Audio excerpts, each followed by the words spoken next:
Welcome to Worldview. Kendal Sheets is co-author of the fascinating Book of Mormon, Book of Lies. He's an American patent attorney who lives in the state of Virginia near Washington, D.C., and is experienced in intellectual property litigation that includes patent, trademark, and copyright infringement lawsuits. His text was a reference for the Magic Underwear in the Situation Room segment ebook contained in my Billionaire Boys Election Freak Show book, and I've long looked forward to discussing these issues with him. Kendal Sheets, welcome to Worldview. Thanks, Dennis. It's great to be here. Thank you. Last week we saw a furore within the Church of Scientology over the book Going Clear by the investigative journalist Lawrence Wright. NBC's Rock Center did a huge feature about the writer's claims of abuse from those who fall out of favor or apply to those who fall out of favor, and a religion both the author and the prominent film director Paul Haggis and former church member call a cult.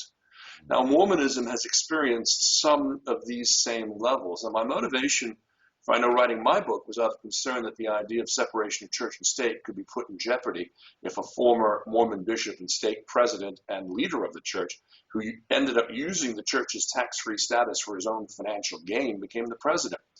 My guess is your motivation was very different. And perhaps knowing what we know about the church, and let's be clear, they do not lock people in basement prisons, as was alleged in the Scientology book, how is it almost never discussed during the recent election where we had a prominent woman, Mitt Romney, running for president?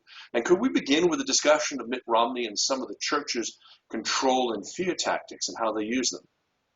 Yes, that's very perceptive. The church's history goes back to starting in 1830.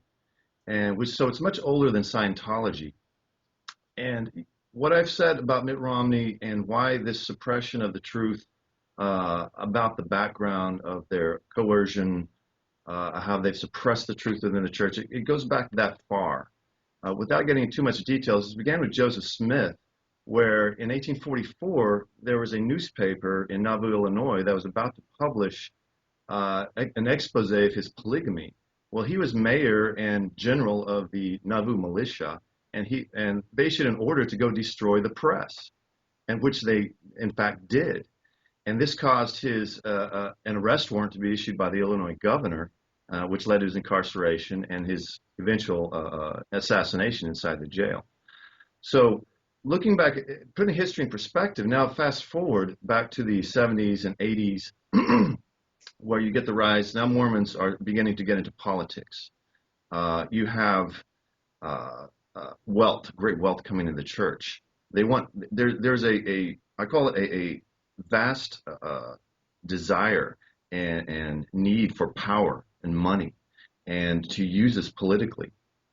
And this is where they have groomed Mitt Romney's father, as we know, in Michigan. He was the governor of the state of Michigan, and he also ran for the Republican Party in 1968. So there's a history with Romney specifically in this family, and he is very well connected.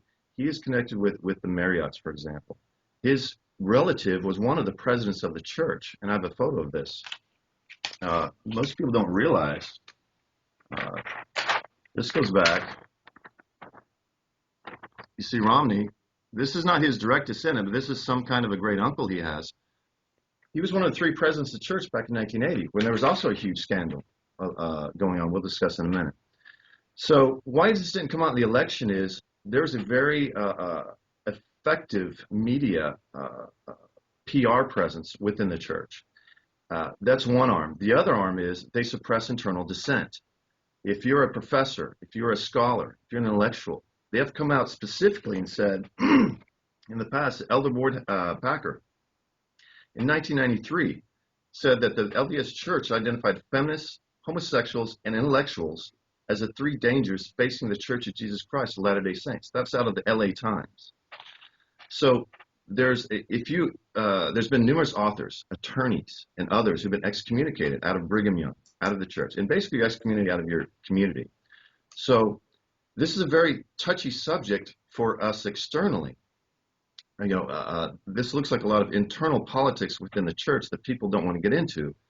And I know Lawrence O'Donnell and HuffPost did try to get into this during the election, and they were basically, Mr. O'Donnell had come out and apologized, which I thought was just horrendous. So they do a very effective job of suppressing all of this bad information and only allowing the good information where you see they're doing charity work, and they do a lot of good work. This is why they put this fear factor internally, and they do a very coercive media campaign externally. And Kendall, one of the things that I noticed in the writing and the work I did was that there were a few former members and members of the church that were self-identifying themselves as Democrats, Mormon Democrats and others, and they would always hold up, for example, Harry Reid, the current Senate Majority Leader, who was also Democratic and was also Mormon, as an example. Yet I don't hear the same sort of controversy surrounding him that I hear around others. Can you elaborate a bit on that, please? Absolutely, and this is a great point that I wanted to bring up. The church has Democrats elected in Congress, in State House, as governors. So they are not fully Republican, as the image says. This is what I think, in my opinion, that all the research I've read, and I've done a significant amount of research into the background of their politics, is they want to play both sides.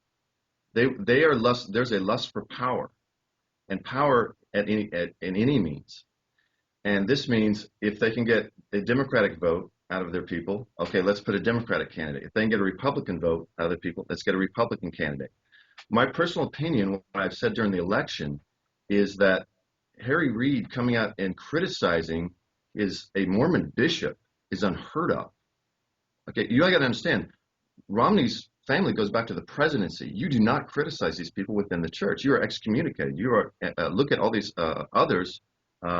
There's a website, for example, Mr. Tweed ran mormonthink.com. He wrote some articles vaguely criticizing Romney. Church brought excommunication charges on him.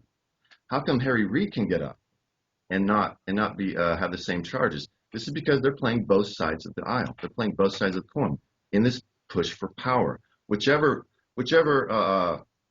political party is going to win, they want to be in control. You're in a horse race. If you own both horses, you're always going to win. We're talking with Kendal Sheets, author of the Book of Mormon, Book of Lies on Worldview with Denis Campbell.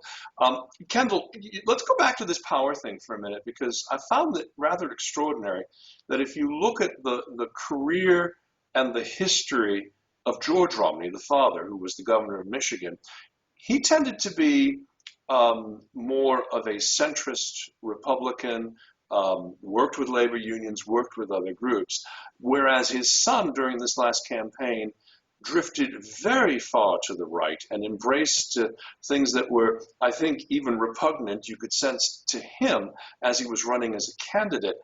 What would explain that particular shift in a Mitt Romney, for example, and can you explain it from the Mormon perspective? I can explain from Mormon perspective and from the American political perspective. The Mormon perspective is we win at all costs, whatever it takes to get there. Okay. Now, if you have that mindset in American politics, you have this something called religious right or the far right, and in the Republican Party, these are basically anti-union. They are pro-life. They are very much claim to have conservative values. Whereas the Democrats, whereas in the 60s, the Republicans back then were very much more centrist. And it's much more polarized these days. And so Mitt Romney, to get elected to the Massachusetts, he was governor of Massachusetts, don't you? Indeed. He was elected on a pro-abortion stance. How could that be? So keep in mind what I said, win at all costs. So, and he was very much worked with the unions. He passed what we claim is Obamacare here. He passed that as the model, as the first one in Massachusetts. And Obama has often referred back to Governor Romney and tried to. I believe they even tried to at some point early in the campaign call it Romney Care as well as Obamacare. They call it Romney Care and says, how can you be against this? Your own candidate's the one who invented it. Our president modeled his Obamacare on the Massachusetts bill. So what the change? What's the change? It's because now, fast forward 10 years later, the conservative movement, what we call neocons, Bush's people, the neocons, the far right, the religious right, are in control of the party. So now he has to adjust his views to meet to get those votes. He actually came down to Virginia, my state, campaigning in Southern Virginia at some of the religious Christian schools, and they accepted him. He went to the evangelicals. He went to the priests. He got all this religious right backing him, and that's the most amazing part of this whole thing, Kendal, is that one of the reasons that prompted me, and one of the initial subtitles in my own effort of writing was, would the Christian right ever accept a Mormon president? Because for years the evangelicals have overtly labeled Mormonism a cult. Yeah. How has that been allowed to happen, that all of a sudden they all lined up like little ducks in a row to support the Mormon presidential candidate? I don't understand that. This is I think is a tragedy between personal beliefs and political expedience. There were preachers that came out during the primaries, specifically one from Texas, very high-profile preacher, said Mitt Romney, Mormonism is a cult.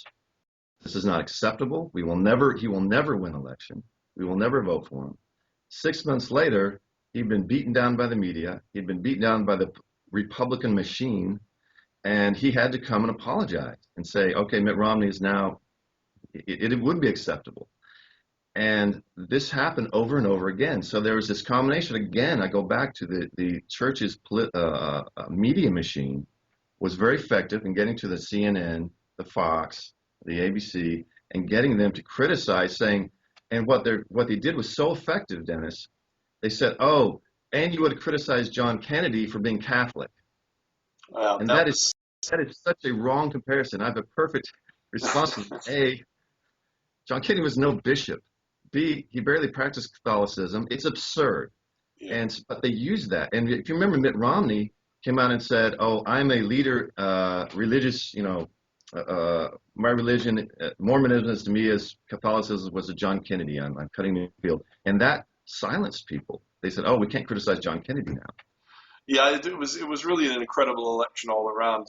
Kendal Sheets is the author of the Book of Mormon, Book of Lies. He's joined us here on Worldview with Denis Campbell. We'll have to have you back again because I want to hear more about your thoughts on why you think Scientology and Mormonism have to work so hard to legitimize themselves. But I appreciate your being on the show and hope to see you again soon.